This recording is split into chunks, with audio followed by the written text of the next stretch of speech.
End gold buyers, మీ కష్టాల్లో నమ్మకమైన మీ ఆత్మీయ నేస్తం. ప్రభుజీ, కృష్ణతత్వం అంటుంటారు. అసలు కృష్ణతత్వం అంటే ఏంటి ప్రభుజీ? మీరు ప్రేమ గురించి విన్నారా? వినే ఉంటారు. విన్నాం.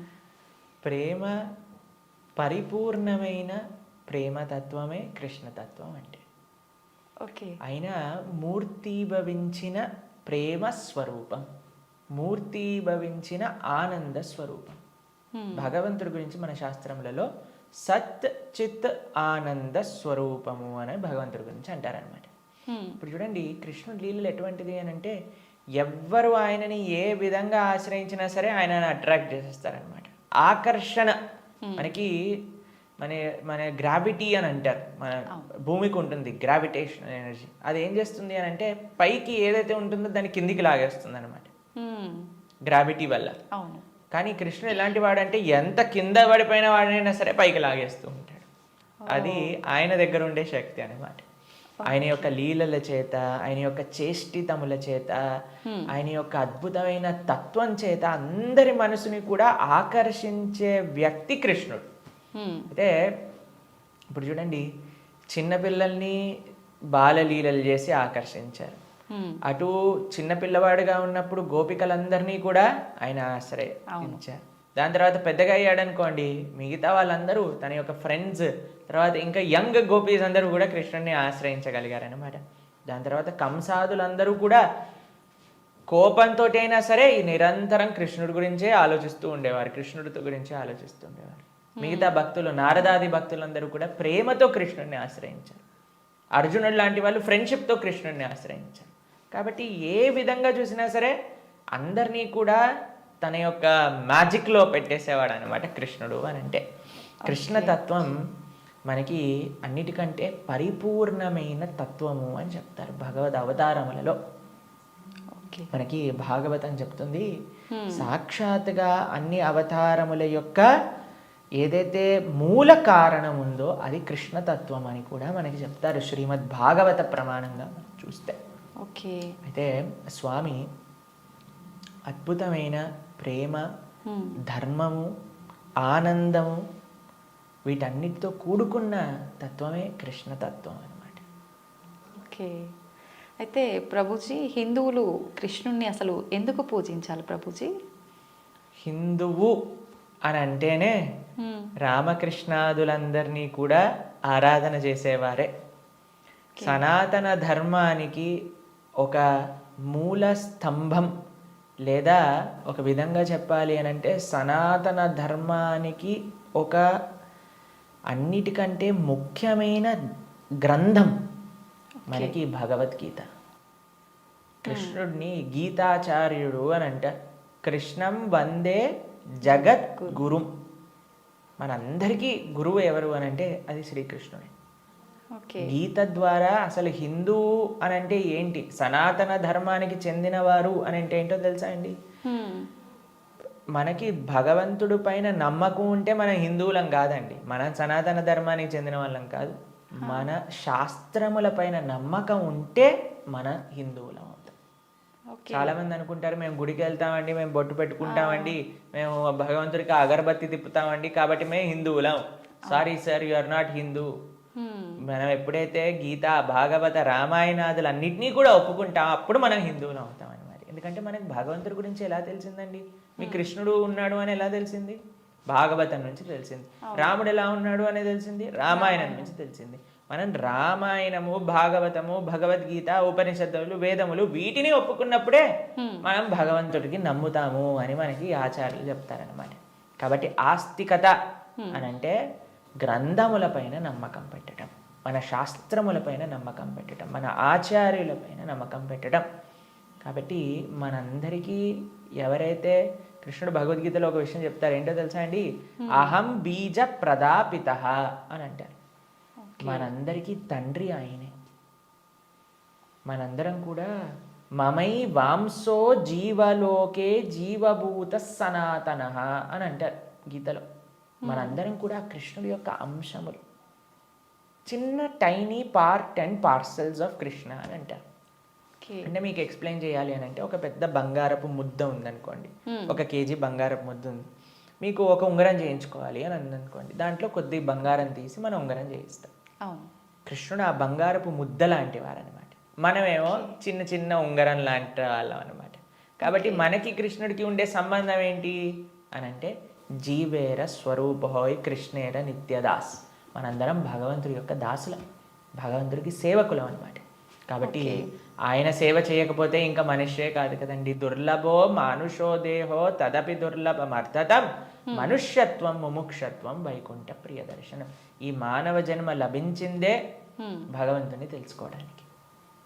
కాబట్టి ఆ భగవంతుడి ఆరాధన అనేది ప్రతి ఒక్కరూ తప్పకుండా చేయాలి.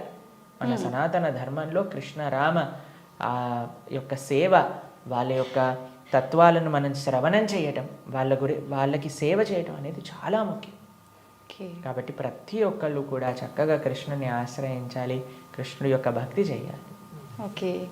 అయితే ప్రభుజీ, కృష్ణుడిని ఆరాధించాలంటే కృష్ణుడి విగ్రహం అనేది మనం ఇంట్లో పెట్టుకొని ఆరాధించాల్సి ఉంటుందా గురూజీ? అసలు ఎందుకు పెట్టుకోవాలి కృష్ణుడి విగ్రహాన్ని? కృష్ణుడి యొక్క విగ్రహం ఎందుకు పెట్టుకోవాలి అని అంటే, మనం మీకు ఒక విషయం చెప్తానండి. మీకు చాలా ప్రేమ ఉన్ని వ్యక్తిలోని ఎవరైనా ఉన్నారనుకోండి, మీరు ఏం చేస్తారు? మా కాలేజ్లో మేము ఇంజనీరింగ్ చదువుకునేటప్పుడు చూసేవాళ్ళం అనమాట. ఎవరికైనా గర్ల్ ఫ్రెండ్ బాయ్ ఫ్రెండ్ ఉన్నారనుకోండి, వాళ్ళు ఏం చేస్తారు తెలుసా? స్క్రీన్స్ ఎవరిపైన వాళ్ళు ఫోటో పెట్టుకునేవారు అనమాట. అదేం అడుగుని, అరే వీళ్ళెవరు అంటే, వీళ్ళు నా గర్ల్ ఫ్రెండ్, వీళ్ళ బాయ్ ఫ్రెండ్ అని చెప్తూ ఉండేవారు. తర్వాత మేము ఎప్పుడైనా వాళ్ళకి రూమ్కి వెళ్ళాం అనుకోండి, రూమ్లో కూడా వాళ్ళ ఫోటోలు ఉండేవి. దాని తర్వాత ఎక్కడ పర్సులో చూసాను, పర్సులో కూడా వాళ్ళ ఫోటో ఉండేది. మనం ఎవరినైతే ప్రేమిస్తామో వాళ్ళ యొక్క చిహ్నాలతో మన అందరినీ నింపేసుకుంటూ ఉంటాం కదండి. అవును ప్రభుజీ. కాబట్టి మనం భగవంతుణ్ణి ప్రేమిస్తున్నాము అన్నప్పుడు భగవంతుడి యొక్క అవే మన దగ్గర ఉండాలన్నమాట. ఇప్పుడు చూడండి, మేము స్వామి ఆరాధకులం. మా స్క్రీన్ సేవర్లో చూడండి, మీకు కృష్ణుడు కనిపిస్తాడు, పార్థసారథి. ఇక్కడ లోపల తీసిన మా ఆచార్యులు కనిపిస్తారు. కాబట్టి ఎక్కడ ఉన్నా సరే కృష్ణుడితో మనం నింపేసుకుంటాం అనమాట. కృష్ణుడు మనకి ఎల్లప్పుడూ గుర్తుండాలి. చాలామంది అంటారు, ప్రభుజీ మాకు కృష్ణుడు గుర్తు రావాలి, రోజంతా మేము కృష్ణ స్మరణలో ఉండాలి అని అంటే భగవంతుడి యొక్క నామం జపం చేయటం, భగవంతుడిని ఆరాధన చేయటం అనేది చాలా ముఖ్యం. ఓకే. కాబట్టి ప్రతి ఒక్కళ్ళు చాలామంది భయపడిపోతూ ఉంటారు, ప్రభుజీ ఇంట్లో విగ్రహం పెడితే ఆయనకి 3 పూట్ల నైవేద్యం పెట్టాలా అని అంటే, మరి స్వామి మనకి తినడానికి తిండి ఇచ్చింది, మీకు శరీరం ఇచ్చింది, పీల్చడానికి గాలి ఇచ్చింది, చూడడానికి కన్నులు ఇచ్చింది, శక్తినిచ్చింది, మనసునిచ్చిందేమో ఆయనకు పెట్టడానికి మనకి పెద్ద బాధ. ఆయన నుంచి అన్ని వాడుకోవడానికైతే అప్పుడేం అడగట్లేదు, ప్రభుజీ మేము ఇంత వాడేసుకుంటున్నాం కృష్ణుడి దగ్గర నుంచి అని ఎవరు అడగాల్సిన అవసరం లేదు. కానీ కృష్ణుడికి ఇచ్చేటప్పుడు మాత్రం 3 పూటలా పెట్టాలా అండి నైవేద్యము అని అడుగుతారు. నిజంగా అలా పెడితేనే కృష్ణ పరమాత్ముడు మనందరినీ అనుగ్రహిస్తాడా ప్రభుజీ? మీరు ఒక్క విషయం చెప్తానండి. మీ ఇంటికి ఒక గెస్ట్ని తీసుకొచ్చారు. ప్రభుజీ గెస్ట్కి 3 పూట్ల పెడితేనేనా అండి ఆయన పట్ల ప్రేమ ఉన్నట్టు? ఆయన ఉపవాసం ఉంటే నాకేముందండి, ఆయన వచ్చి అక్కడ ఉన్నాడు, ఆయనంతా ఆయన ఉంటాడు, ఆయనకి ఏదైనా ఆకలేస్తూ వండుకొని తినమనండి అని అంటారండి గెస్ట్ని ఎవరినైనా? లేదు ప్రభుజీ. రాగానే మీరు ఇప్పుడు నేను రాగానే నన్ను టీ తాగుతారా కాఫీ తాగుతారా అని అడిగారా? అవును ప్రభుజీ. మరి అడగకుండా పర్వాలేదులే ఈయన వచ్చాడు కదా, ఈయన ఇష్టం ఉన్నట్టు ఈయనని కూర్చొని ఈయననే మైక్ సెట్టింగ్ చేసుకొని ఈయననే షూటింగ్ చేసుకొని వెళ్ళిపోని ఇవ్వండి అంటారా? లేదు ప్రభుజీ. కాబట్టి మనం ప్రేమతో భగవంతుని పిలిచినప్పుడు, భగవంతుడు వచ్చినప్పుడు ఆయనకి సేవ చేసే బాధ్యత కదండి మనకి. అవును. ఆయనకేం కావాలని కాదు, కానీ మనకు ఆయన పట్ల ఉండే ప్రేమను వ్యక్త చేసుకోవడానికి మనం సేవ చేసుకోవాలి. ఇప్పుడు ఆయనకి రావాల్సిన అవసరం ఏముందండి? మీరు ఇందాక అన్నారు, ప్రభుజీ మీరు వచ్చినందుకు చాలా సంతోషమైంది అని. కాబట్టి మనము మనలాంటి ఏదో చిన్న వ్యక్తి ఒకళ్ళ దగ్గరికి వెళ్తేనే మనం సంతోషపడుతున్నామే, అఖిలాండ కోటి బ్రహ్మాండ నాయకుడు మన ఇంటికి వచ్చాడు ఒక విగ్రహ రూపంలో మన సేవ స్వీకరించడానికి అని అంటే ఎంత ఆనందంతో మనం స్వామిని స్వీకరించాలి చెప్పండి, ఎంత విశేషంగా స్వామిని ప్రేమించాలి చెప్పండి. అవును ప్రభుజీ. మన ఇంట్లో భగవంతుడు అంటే ఒక వ్యక్తి, ఆయన మన దగ్గరికి వచ్చారు, మనం పిలిచి నమ్మకంతో వస్తే అక్కడ ఉంటాడు. కృష్ణ అనగానే స్వామి అక్కడ ఉన్నారు. ఇప్పుడు మనం ఏం చేస్తాం? భగవంతుడి యొక్క పూజ అంటే పెద్ద ఏదో వీళ్ళు అనుకుంటారు ఒక ఎక్స్ట్రా బాధ్యత మా తలపైన వేసేస్తారని. కాదండి, ఈజీ.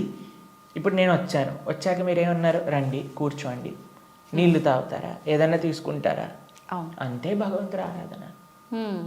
స్వామి వచ్చావా, తర్వాత కూర్చోబెట్టడం, ఆసనం సమర్పణ చేయటం, తర్వాత అర్ఘ్య పాద్య ఆచమనీయాదులు ఇవ్వటం. తర్వాత మీరు ఇంటికి గెస్ట్ వచ్చారనుకోండి, అయ్యా వాష్రూమ్ యూస్ చేస్తారా, స్నానం చేసి రండి, ఫ్రెష్ అప్ అవ్వండి అంటారు కదా, స్వామికి స్నానం చేయించటం. దాని తర్వాత ఏం చేస్తారు, చక్కగా వస్త్రాలు ఇస్తారు, టవల్ ఇస్తారు, చూసుకోవడానికి వస్త్రాలు వేస్తారు.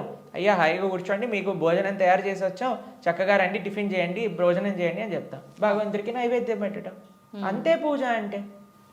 ఇంట్లో కంగారు పడిపోయి అయ్యా మా ఇంట్లో కృష్ణుని తెచ్చుకుంటే మేము ఏమేం చెయ్యాలి, మా సమయం అంతా పోతుందా. ఎంత చేశామని కృష్ణుడు చూడడు, ప్రేమతో చేశామా లేదా. పత్రం పుష్పం ఫలం తోయం యోమే భక్తా ప్రయచ్చతి.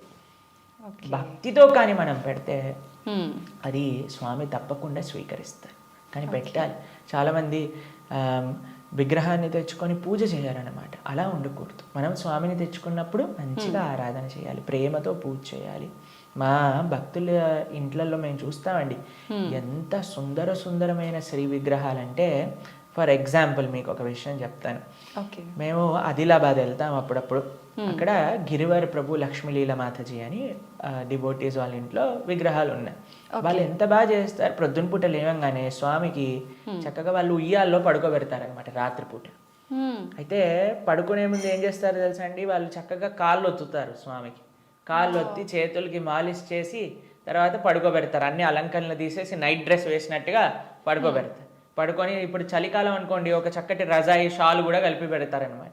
ప్రొద్దున పూట లేస్తారు. లేపాక చిన్నపిల్లవాడిని ఎలా మనం కూర్చోబెట్టి ఆయనను రెడీ చేసి ఎలా అయితే చేస్తామో అలా కూర్చోబెట్టి స్వామికి అలంకరణ చేసి, పిల్లలందరూ వాళ్ళ ఇంట్లో 3 పిల్లలు ఉన్నారనమాట.